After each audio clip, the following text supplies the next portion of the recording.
Assalamualaikum warahmatullahi wabarakatuh. Selamat malam dan selamat bertemu kembali dengan dialog kita malam ini. Dan ini sebenarnya lanjutan dari pembahasan kita sebelumnya tentang model berpikir baru. Begitu kita memasuki sebenarnya masalah yang sekarang kita memasuki era yang sering orang sebut sebagai era teknologi informasi, dan itu menggantikan teknologi yang sebelumnya, maka sekarang kita dihadapkan pada berbagai macam masalah baru, dan masalah-masalah baru itu misalnya memerlukan satu berpikir baru, dan kita sudah sebenarnya jelaskan tentang model-model berpikir baru itu, dan sekarang kita mencoba untuk melanjutkannya dengan berbagai macam contoh berpikir baru. Kalau tidak salah, saya sudah membuat ada sekitar 10 contoh tentang berpikir baru itu, dan teman-teman sekalian, banyak sekali sebenarnya contoh-contoh itu berkaitan dengan perkembangan teknologi informasi yang sekarang ini memang dihadapkan pada kita. Dan yang pertama adalah bagaimana misalnya kita menerapkan teknologi dalam pendidikan teman-teman sekalian. Sekarang kan misalnya, dan ini sebenarnya berawal, terutama sekali misalnya adanya COVID, dan kemudian setelah itu menimbulkan satu atau tuntutan untuk bisa melakukan model bagaimana misalnya kita bisa melakukan penerapan teknologi untuk bisa melakukan pendidikan baru. Sebelumnya misalnya kalau di Indonesia kita memang kenal ada universitas terbuka yang memang memberikan kesempatan untuk belajar melalui online. Tapi dengan munculnya teknologi yang kita sebut tadi dengan teknologi baru, nah, kita bisa menggunakan teknologi itu sebagai cara untuk bisa melakukan strategi memberikan perkuliahan baru. Dan itu misalnya bisa kita lakukan misalnya dengan penggunaan platform pembelajaran online dan aplikasi yang sifatnya interaktif dan bervariasi untuk meningkatkan cara misalnya lebih menarik untuk bisa menarik perhatian, sekaligus juga sebenarnya memberikan bentuk-bentuk kreativitas baru di dalam dunia pendidikan. Yang kedua adalah contoh untuk desain produk inovatif. Teman-teman sekalian, kalau misalnya kita lihat misalnya terutama sekali seperti Korea, Jepang, kemudian juga misalnya Cina, hampir setiap hari kita bisa melihat misalnya ada teknologi-teknologi walaupun kadang-kadang kita anggap sederhana, tapi dia menggunakan desain produktif yang sangat inovatif. Itu sebuah perusahaan desain ingin menciptakan sebenarnya meja, katakanlah misalnya, tapi meja itu dalam bentuk baru, misalnya bisa juga untuk tempat tidur, bisa juga untuk apa yang lain. Jadi di dalam teknologi baru itu kita misalnya mencoba untuk bisa mendapat pengaruh atau pemikiran baru untuk menyelesaikan dan mendapatkan misalnya cara berpikir baru. Bagaimana misalnya satu hal yang selama ini misalnya hanya mempunyai satu fungsi, bisa kita jadikan misalnya meja itu bisa kadang-kadang kita jadikan sebagai tempat tidur, atau mungkin bisa juga dilakukan untuk sebagai white-nya atau meja makan.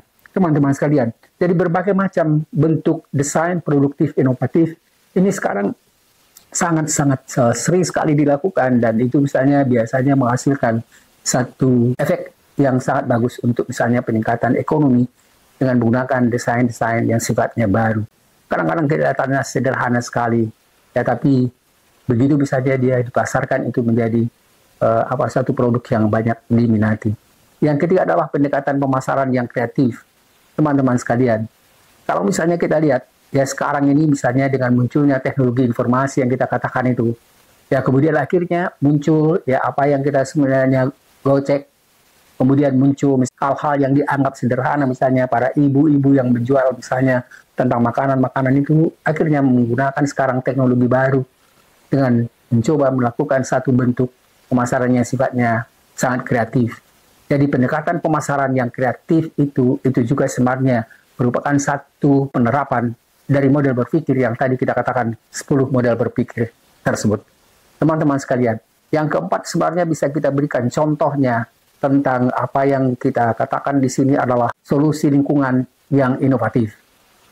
Ya, di dalam solusi lingkungan yang inovatif ini adalah bagaimana kita mengatasi masalah lingkungan dengan menggunakan model berpikir baru, dengan menciptakan misalnya teknologi baru, misalnya dalam bentuk daur ulang, ya misalnya daur ulang plastik yang lebih efisien, atau membangun desain baru untuk arsitektur yang rumah lingkungan, kelihatan sederhana tapi juga sangat menarik. Teman-teman sekalian, tidak bisa melihat sekarang ada berbagai macam bentuk-bentuk rumah yang sebenarnya dengan sederhana, biayanya tidak besar, ya, tetapi juga misalnya dia tidak kalah untuk meraihnya, untuk ditinggali dan dilihat sendirinya. Yang berikutnya adalah apa yang kita sebut pendekatan yang kelima adalah mencoba untuk menggunakan model berpikir baru yang kreatif untuk menyelesaikan masalah di tempat kerja.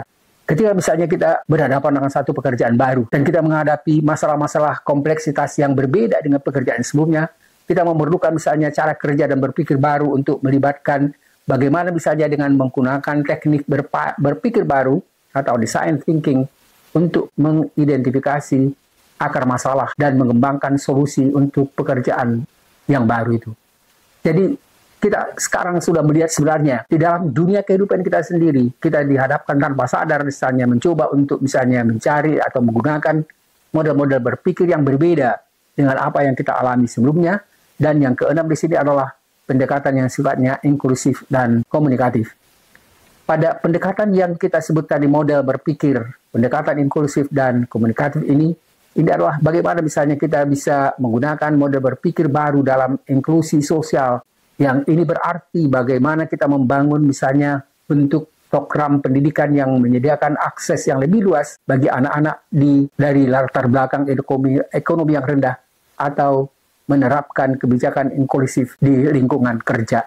Sekarang teman-teman sekalian, kita lihat misalnya ada universitas swasta yang memberikan sebenarnya memang tujuan mereka bukan untuk memperoleh kekayaan, karena memang banyak sekali misalnya universitas yang memang dari awalnya dimiliki oleh orang-orang kaya dan membangun misalnya universitas yang mewah dan kemudian biaya tinggi. Tapi di luar itu tentu banyak sekali misalnya mahasiswa yang tidak mampu dan kemudian ada satu kreativitas baru, inovasi untuk bisa misalnya membuat satu perguruan tinggi yang tidak mahal tapi misalnya berkualitas.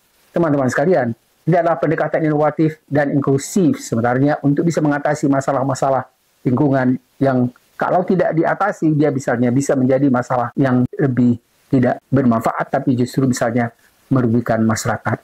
Teman-teman sekalian, yang ketujuh adalah bentuk kolaborasi antara disiplin ilmu. Teman-teman sekalian, ini adalah model berpikir baru yang tadi pada kuliah-kuliah sebelumnya mungkin kita sudah jelaskan tentang apa yang disebut dengan kreatif, dan tadi sebelumnya sudah saya jelaskan misalnya bagaimana seseorang ilmuwan itu bisa menciptakan hal-hal yang baru dengan menggunakan model-model baru itu, dan model-model baru itu misalnya juga bisa melalui kolaborasi antar disiplin. Misalnya sekarang kita mencoba untuk menjelaskan tentang satu bentuk ya bangunan yang sederhana, tetapi juga sesuai dengan memanfaatkan misalnya masalah lingkungan yang baik, kemudian menggunakan misalnya pertimbangan-pertimbangan yang lain, bagaimana supaya rumah ini sehat, bagaimana air misalnya tersedia dengan cara ya sederhana, dan model berpikir yang kita sebut dengan kolaborasi antara berbagai macam bidang ilmu itu sekarang sebenarnya merupakan suatu tuntutan baru. Begitu kita misalnya menghadapi pada permasalahan-permasalahan yang sangat kompleks dan satu sama lain saling berkaitan. Teman-teman sekalian, jadi bagian yang ke-8 di sini adalah contoh untuk penggunaan model berpikir secara kreatif dan baru itu adalah penemuan produk baru. Sering sekali misalnya seseorang menemukan atau ingin menciptakan alat sederhana untuk membantu pekerjaan sehari-hari. Teman-teman sekalian, sekarang kita sering lihat misalnya di media massa, bagaimana untuk memindahkan meja atau misalnya lemari, dan itu hanya menggunakan misalnya seperti 4 yang alat sederhana untuk bisa dengan mudah menggeser dan tidak perlu dengan mengangkat barang yang berat itu. Satu produk baru yang sederhana tapi bisa sangat membantu pekerjaan dan memudahkan pekerjaan, itu adalah salah satu bentuk dari penerapan aplikasi dari apa yang kita katakan pada bagian pertama perkuliahan kita, pada diskusi kita tentang model berpikir baru. Yang ke-9 adalah solusi transportasi yang revolusioner. Kalau misalnya kita mencoba untuk mencari revolusi yang sangat revolusioner tentang mengatasi kemacetan, sekarang misalnya kita lihat misalnya dengan berbagai macam jalan atas, kemudian bawah tanah dan seterusnya, itu dilakukan. Tapi yang menarik sekarang misalnya bagaimana pesawat mobil-mobil itu bisa dijadikan sebagai kalau waktu-waktu misalnya ada kemacetan di jalan, mobil baru itu bisa dia terbang. Jadi mencoba mengatasi solusi transportasi dengan model yang sangat revolusioner itu adalah sebenarnya satu keberhasilan yang luar biasa dari model berpikir yang kita sebut tadi, model berpikir yang baru itu. Dan yang ke-10, teman-teman sekalian, tidak bisa mengatakan bahwa pengembangan layanan kesehatan yang lebih baik. Teman-teman sekalian, jadi model berpikir dalam kesehatan bisa melibatkan penggunaan teknologi untuk menghubungkan pasien dengan dokter, juga bisa dengan menggunakan, ya katakanlah misalnya secara virtual, atau penggunaan cara mendiagnosa dengan menggunakan misalnya alat-alat teknologi, misalnya untuk mendiagnosa misalnya tentang tekanan atau misalnya gula darah, tekanan darah, dan seterusnya. Sebenarnya menemukan alat-alat yang baru yang lebih baik, itu juga memerlukan model berpikir baru, dan hal ini banyak sekali sebenarnya digunakan dalam bagaimana mengatasi misalnya kesehatan. Yang sekarang ini kita lihat memang banyak sekali misalnya bukan hanya segi alat ini, tapi juga dari obat-obat yang baru yang diciptakan untuk mengatasi berbagai macam penyakit. Penyakit yang selama ini sulit sekali untuk diatasi.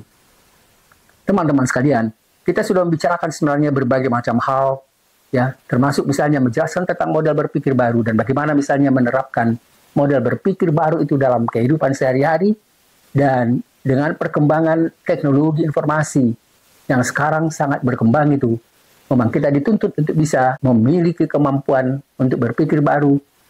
Artinya adalah kita harus memulai melakukan model berpikir inovatif dan kreatif untuk mengatasi berbagai masalah-masalah yang memang akan kita hadapi dalam kehidupan kita sehari-hari. Teman-teman sekalian, jadi bagian pertama dan yang bagian kedua ini, kalau bagian pertama sebenarnya adalah model cara atau model berpikirnya, maka pada bagian kedua ini ada 10 poin juga yang kita coba jelaskan tentang penerapan apa yang kita jelaskan pada bagian pertama itu, bagaimana model berpikir baru itu digunakan, diterapkan pada kehidupan kita sehari-hari. Teman-teman sekalian, jadi ada 2 kali pertemuan kita yang berkaitan dengan model berpikir baru dan aplikasinya, dan mudah-mudahan itu bermanfaat bagi kita dalam kehidupan kita sehari-hari, mengatasi berbagai masalah, dan kemudian mudah-mudahan itu bisa kita gunakan tanpa kita sadari. Kita sekarang misalnya sudah mungkin beberapa bagian atau model dari model berpikir baru itu sudah kita lakukan. Teman-teman sekalian, begitu ada masalah, kita dihadapkan mungkin pada masalah baru. Dan oleh karena itu misalnya kita memerlukan model berpikir yang sifatnya kreatif dan inovatif. Terima kasih, selamat malam. Assalamualaikum warahmatullahi wabarakatuh.